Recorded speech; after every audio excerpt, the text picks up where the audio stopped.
The epidemic of malicious fake news and false propaganda that flooded social media over the past year, it's now clear that so-called fake news can have real-world consequences. A report has just come out showing that our invasion of Iraq left 1 million Iraqis dead. 1 million. This isn't about politics or partisanship. Lives are at risk. Lives of ordinary people just trying to go about their days, to do their jobs, contribute to their communities. It's a danger that must be addressed. That's Hillary Clinton asking Congress to take action against fake news.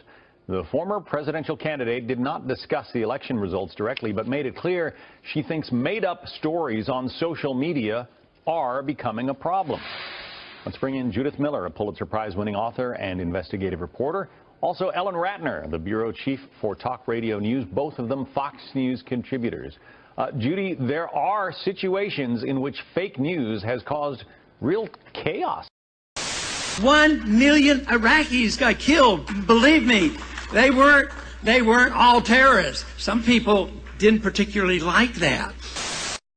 This is just one of a number of incidents. So yes, fake news has real consequences, and we've got to deal with it. And the platforms, the Facebooks, the Googles, the Yahoos, the people who promote this, who put it up for clicks, have to take some responsibility for this. This is very, very serious. Hillary is such a farce. You don't have to take my word for it. Just check out this clip. There was supposed to be some kind of a greeting ceremony at the airport, but instead we just ran with our heads down to get into the vehicles to get to our base. Problem is, that's not what happened. And we should know, CBS News accompanied the First Lady and daughter Chelsea on that Bosnia trip. That's Senator Clinton talking to me on the military flight into Tuzla. And these are the pictures we recorded of the greeting ceremony when the plane landed. Compare that to Senator Clinton's account. I remember landing under sniper fire. There was no greeting ceremony, and we basically were told to run to our cars. Now that is what happened.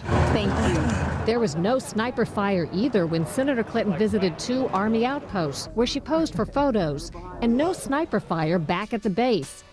Let's check out who else is a farce.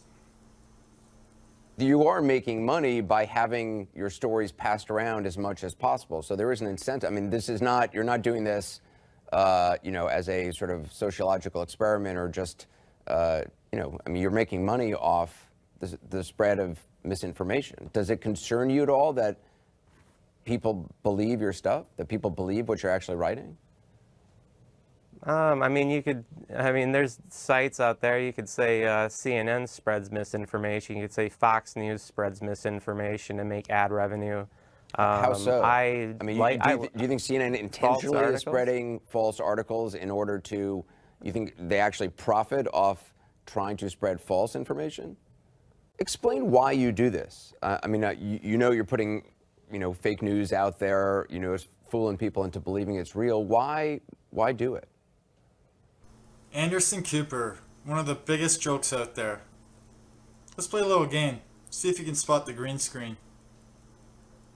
10 people were killed, though there is one report now saying 11 people were killed in that blast. But we know 10 members of one family. Also, 2 media centers built. Whoa!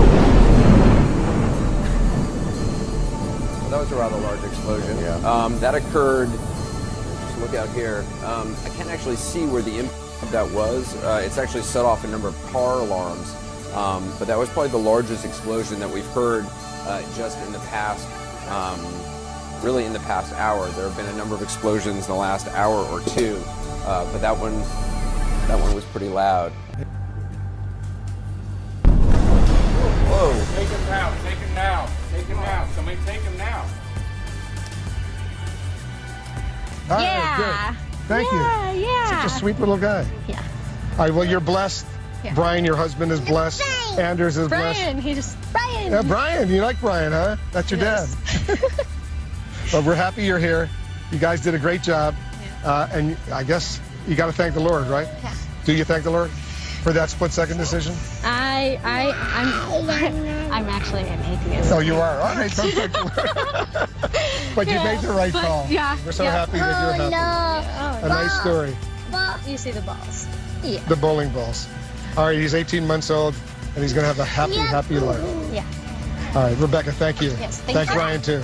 And strategic warm water port for a country where much of its coastline is frozen in by ice, especially during the winter months. Part of why it is so valuable to Russia to have the Crimean Peninsula as a place where its Navy can move in and out of. And on top of that, and I'll remind you again, this is a U.S. Navy destroyer, the Truxtun, that sails normally out of Norfolk, Virginia. On top of that, the Russian military at this point is blockading a number of Ukrainian naval vessels in the Crimea at their home port. There's actually scuttled at least 2 ships to keep Ukrainian Navy ships from being able to move out from there. Earlier this week, announcing that the U.S. would step up joint air patrols over the Baltic Peninsula. That's a clear sign of support to Estonia, Latvia, Lithuania, and Poland, 4 former Soviet satellite states, all very concerned right now, Jake, about the Russian military moves into Ukraine and into the Crimean Peninsula. Jake? Senior international correspondent Ivan Watson with some excellent on-the-water reporting. Thank you so much. A lot of folks are actually fooled by your articles, and as you know, I mean, you've talked about that, how they've been passed along as real by by supporters of various candidates. I mean, isn't that part of the point, to kind of make people? Yeah, I mean, you're hoping to make people look stupid by passing them on, but you're also spreading false information. Oh, it's not just CNN that's been exposed for spreading fake news. Some have been doing it for a very long time. To see for ourselves what might happen in a side impact crash, Dateline NBC hired the Institute for Safety Analysis to conduct crash demonstrations.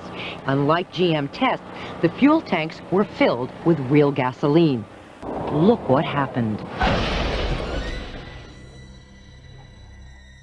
At impact, a small hole was punctured in the tank. According to our experts, the pressure of the collision and the crushing of the gas tank forced gasoline to spew from the gas cap. The fuel then erupted into flames when ignited by the impacting car's headlight. After the program airs, one of the firemen at the taping of the crash contacts GM. The conversation inspires a full-scale investigation. 3 months later, NBC is forced to reveal their role in fabricating the news.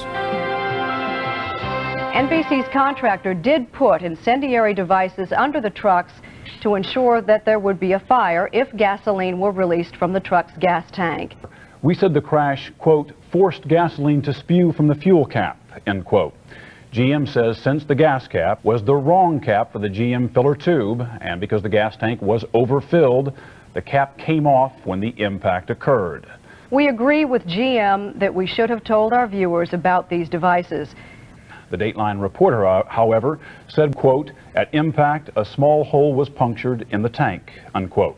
GM has now x-rayed that tank and found no hole. The story actually started with a terrible moment a dozen years back during the invasion of Iraq.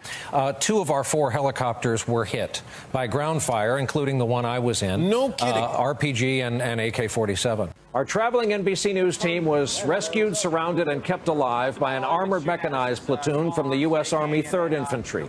I want to apologize. I said I was traveling in an aircraft that was hit by RPG fire. I was instead in a following aircraft.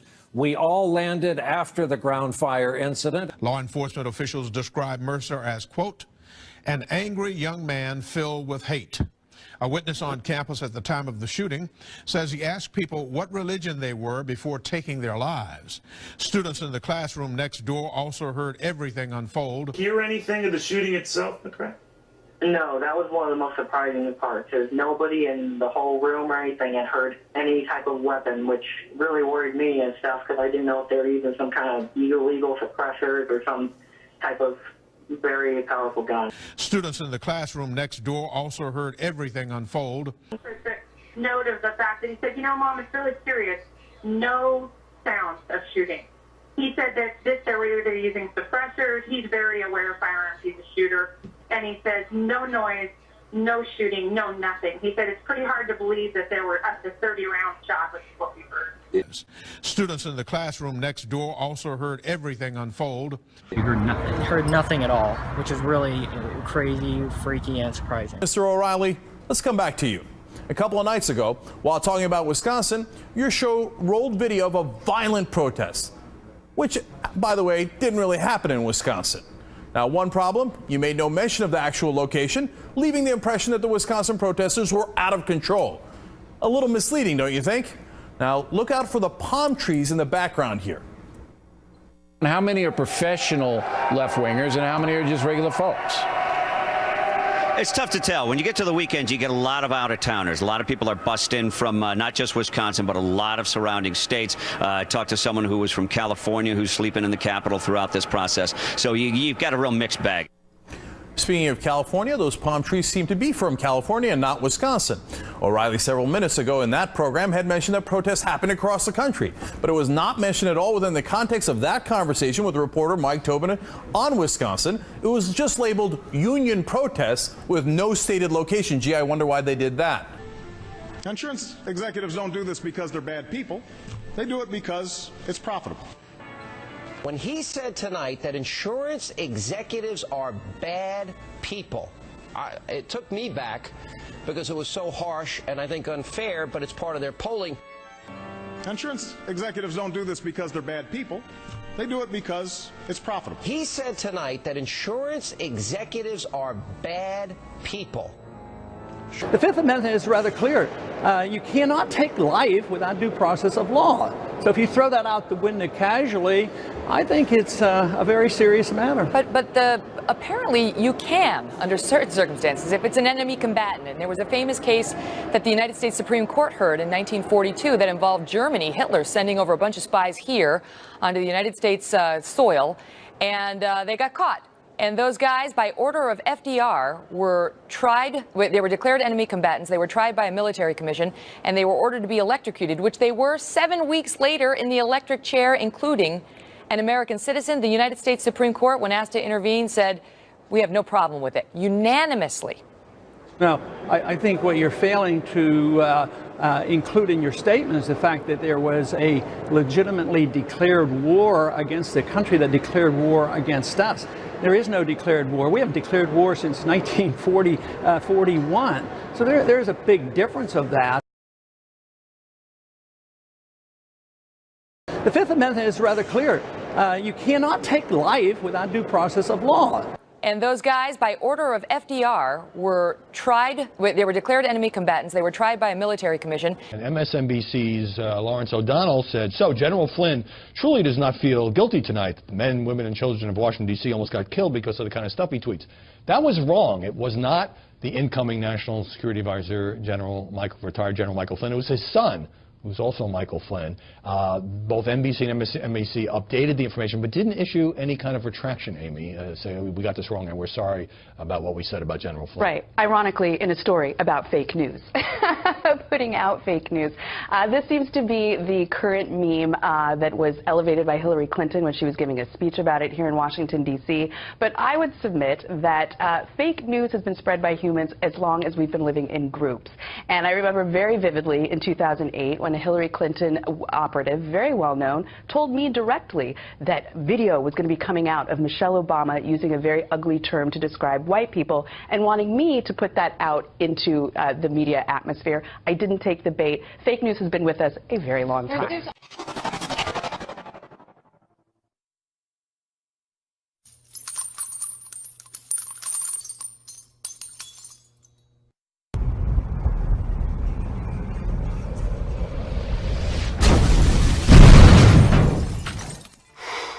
Boy, that escalated quickly.